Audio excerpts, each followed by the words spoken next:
ফতুয়া দেয়, তুই কাফের, তুই কাফের, তোর নানা কাফের, তোর পীর সাহেব কাফের, তোর এই কাফের পীর সাহেব মারা গেলে যেখানে কবর দিবে ওই কবরের উপরে যে ঘাস জন্মাবে, ওই ঘাস যে গরু খাবে, ওই গরুর যে দুধ খাবে, ও কাফের।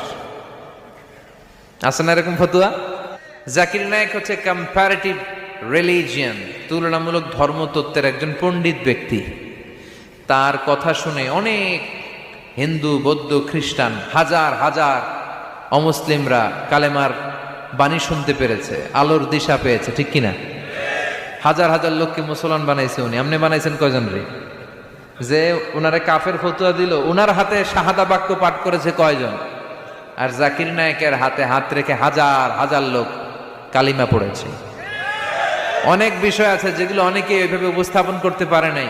সমসাময়িক বিষয়, কম্পারেটিভ বিষয়, আধুনিক বিষয়, এগুলো উনি